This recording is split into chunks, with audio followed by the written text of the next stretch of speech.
สวัสดีค่ะพี่น้องค่ะสวัสดีพี่น้องที่หักแพงสุขุโซคนค่ะคำมาแรงมาแล้วเป็นจังใดแน่นอพี่น้องคลิปนี้ว่าสิเว้าเกี่ยวกับน้องธิดาล่าวศรีวิไลเป็นข่าวคราวเกี่ยวกับหมอร้องหมอลำศิลปินคนดังแน่นะคะพี่น้องหลังจากที่ติดตามแต่ข่าวในช่วงนี้คือติดตามข่าวชายแดนเนาะเป็นกำลังใจให้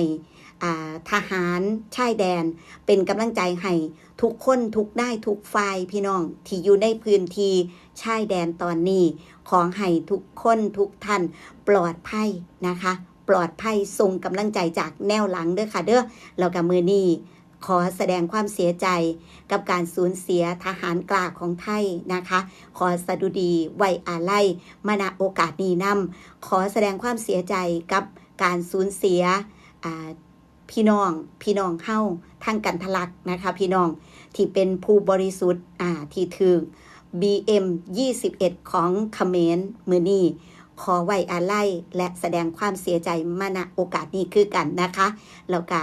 เป็นห่วงค่ะพี่น้องเป็นห่วงผู้ที่ยังอยู่ในพื้นที่เป็นห่วงทหารเป็นห่วงผู้กล้าทุกท่านทุกหน่วยงานทุกฝ่ายนะคะบ่ว่าจะเป็นตำรวจทหารหมอพยาบาลทุกฝ่ายทุกหน่วยงานกู้ภัยต่างๆนะคะขอเป็นอีกหนึ่งกำลังใจจากแนวหลังเด้อค่ะส่งไปถึงทุกท่านทุกฝ่ายนะคะแล้วข่าวนี้พี่น้องบาตานี่ขออนุญาตเว้าข่าวเกี่ยวกับหมอร้องหมอล่ำไปนำถ้าบ่เว้าเลยนี่สิบ่มีคลิปลงไปทางแอปแดง ทางแอปแดงบ่มีคลิปพี่น้องก็เลยขออนุญาตเว้าเกี่ยวกับหมอร้องหมอล่ำเฮาไปนำบ่ได้เว้าข่าวเกี่ยวกับน้องธิดาล่าวมาประมาณจัก5 มื้อได้แล้วพี่น้องจัก5 มื้อแล้วล่ะนะคะมาตานี่เพิ่นออกเพลงใหม่มาปล่อยเพลงใหม่มาถึง6ผลงานเพลงก็ยังบ่ทันได้เว้าถึงพี่น้องซึ่งเป็นเพลงเก่าของแม่ฮันนี่ศรีอีสานแล้วก็มาผ่านเสียงห้องของน้องธิดาล่าวเด็กน้อย11 ปีพี่น้องห้องเพลงของแม่ฮันนี่ศรีอีสาน6ผลงานเพลงเราปล่อยไล่กันออกมาเลยนะพี่น้องอัดกับอัดเลี้ยงเข้าห้องอัดแบบทียิบเลยไปถ่ายทำ MV นะแบบใส่เวลาที่แบบรวดเร็วแห้งพี่น้องปกติเนาะคนหนึ่งนักร้องผู้หนึ่งสิออกเพลงหนึ่งเนี่ยเป็นซิงเกิลเนี่ยใส่เวลาตั้งนานพี่น้องบางคนใส่เวลา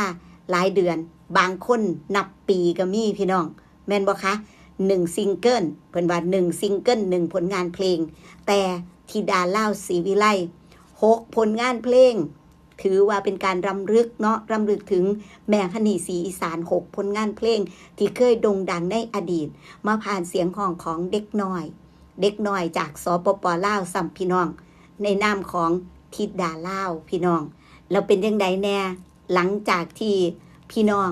ได้ฟังแล้วได้ฟังแล้วเพิ่นปล่อยเพลงใดออกมาก่อนหมู่นี่พี่น้องเดี๋ยวขอเบิ่งก่อนน่าจะเป็นสาวนาภวารักแม่นบ่น่าจะเป็นเพลงนี้เพลงแรกเนาะที่เพิ่นปล่อยออกมาสาวนาภวารักตามมาด้วยสาวกาฬสินธุ์สิ้นหวังนะคะตามมาด้วยวอนพี่มีรักเดียว วอนพี่มีรักเดียวค่ะแล้วก็ขอแล้วบ่แต่งจักเพลงแล้วนี่1 2 3 4ขอแล้วบ่แต่ง5น้ำตาหล่นบนที่นอนน้ำตาหล่นบนที่นอนเป็น5เนาะ6เป็นฝันรักฝันร้ายนะคะพี่น้องซึ่งปล่อยออกมาไล่กันออกมาแบบนี้ผู้ใดฟังครบเบิดสู่เพลงแล้วแน่พี่น้องผู้ใดฟังหลายรอบแล้วคอมเมนต์มาเบิ้งฟังแล้วเป็นจังใดแน่จริงๆบ่อยากถามว่าพี่น้องมักเพลงใดแห้งที่สุดเพราะว่านาสิมักสู่เพลงนาสิมักสู่เพลงแต่เอาจังสิถามแบบนี้หลังจากที่ฟังทั้ง6ผลงานเพลงแล้วในความรู้สึกของพี่น้องธิดาล่าวเนี่ยเหมาะเพลงใดเหมาะกับเพลงใดที่สุดหรือว่าทำเขาเอิ้นว่าอีหยังก็ทำได้ดีที่สุดพี่น้องคิดว่าเป็นเพลงใดเอาจังสิดีกว่าคือมวนทุกเพลงนั่นล่ะเนาะแต่ว่ามันสิมีแบบมักแท้เพลงนี่ในนำเสียงของน้องธิดาล่าวจังสิเอา6เพลงเด้อที่น้องธิดาล่าวฮ้องเนี่ยพี่น้องมักเพลงใดแห้งที่สุดเป็นหยังคือถามแบบนี้ ก็คืออยากให้พี่น้องมาตอบซื่อๆนี่ล่ะ อยากให้พี่น้องมาคุยน้ำซื่อๆนี่ล่ะพี่น้องถามว่าเอา6ผลงานเพลงนี่ในความรู้สึกของพี่น้องหลังจากได้ฟังแล้วพี่น้องคิดว่าเพลงนี้ล่ะจะเป็นห้องม่วนหลายจะเป็นเฮ็ดดีหลายจะเป็นถูกใจหลายโดยเหตุผลอีหยังมีผู้ใดจะคุยกับสาวน้ำยืนบ่ลองพิมพ์มาเบิ่งเด้อคือบ่ได้เฮ็ดอีหยังนะเพียงแต่ว่าอยากรู้ความรู้สึกของพี่น้องซื่อๆว่า6เพลงนี้จะเป็นห้องเพลงนี้ได้ถือกับเจ้าของคักอีหยังประมาณจังซี่นะพี่น้องมักแนะนำเสียงของน้องธิดาลาวเพลงใดแห้งที่สุดพี่น้องบางคนก็สิตอบว่าสู่เพลงจังซี่เนาะก็บ่เป็นหยังพี่น้องก็ได้คือกันแต่ว่าทางให้เลือกหนึ่งเดียวจังซี่เนาะพี่น้องว่าเพลงใดน้องธิดาลาวเฮ็ดได้ถูกใจแห้งจังซี่เพลงนี้จะเป็นมักหลายแบบนี้นะมันสิมีอยู่ดอกพี่น้องแม่นบ่แต่ว่าเห็นยอดวิวนี่เด้อพี่น้องเห็นยอดวิวนี่มีความรู้สึกว่าสาวนาภวารักยอดวิวนำนะคะตอนนี้ 71,000 กว่านะคะซึ่งอาจจะเป็นเพลงแรกก็ได้เนาะที่เพิ่นปล่อยออกมาแม่นบ่เป็นเพลงแรกที่ปล่อยออกมาในจำนวน6เพลงแล้วก็มี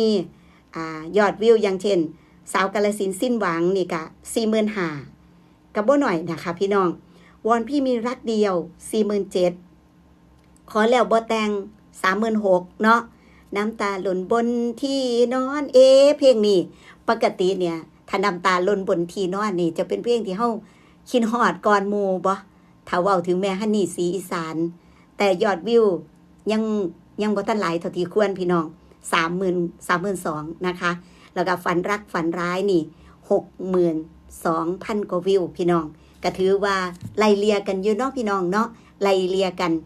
แต่ก็ถือว่าทำได้ดีทุกเพลงเลยค่ะพี่น้องทำได้ดีในความรู้สึกคือเด็กหน่อย11 ปีเนาะห้องเพลงประมาณนี้เนี่ยถือว่าเฮ็ดได้ดีทำได้ดีนะคะผู้ใดคิดเห็นอีหยังจังใด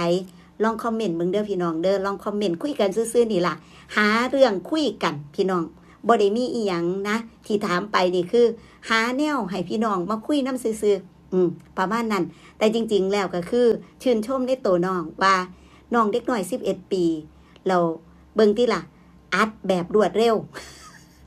เข้าห้องอัดเธอละ6-7 เพลงนี่บ่ธรรมดาได้พี่น้องนักร้องค่ายใหญ่หรือว่ารุ่นพี่ที่เพิ่นมีประสบการณ์ชั่วโมงบินสูงๆยังบ่กล้าเฮ็ดแบบนี้แม่นบ่ดนเทื่อออกซิงเกิลนึงออกเพลงนึงแต่นี่ธิดาลาวออกแต่ละ 6-7 เพลงไปเลยจังซี่นะคะโอ้บ่ธรรมดาแล้วก็ถ่าย MV อีกแม่นบ่พี่น้องเข้าห้องอัดก็ว่าใส่เวลาแบบรวดเร็วแล้วไปถ่าย MV อีกแม่นบ่แล้วก็ถ่ายรวดเดียวมาเลยแล้วก็มาปล่อยน้ำกันแบบรวดเดียวเลยแบบนี้พี่น้องป๊าดเนาะ ทำเวลาได้ดีมากจังซี่เนาะแต่ว่าบัดตานี้เราเสียงห้องเด็กน้อยคนนี้ห้องมีความรู้สึกเป็นจังไดแน่อันมากหลายท่าเต้นนะพี่น้องที่เป็นอันฮอนกด ฮอนแอลดอกแดกดอกแดก เขาเอิ้นท่าเต้นหยังแล้วพี่น้องไอ้ที่หมุนโอ้ยเนาะเป็นท่าเต้นทั้งฟังพี่น้องทั้งลาวบ่เลยจังได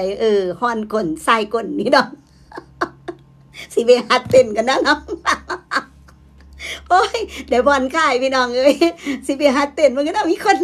คนสิเบิ่งบ่เนาะ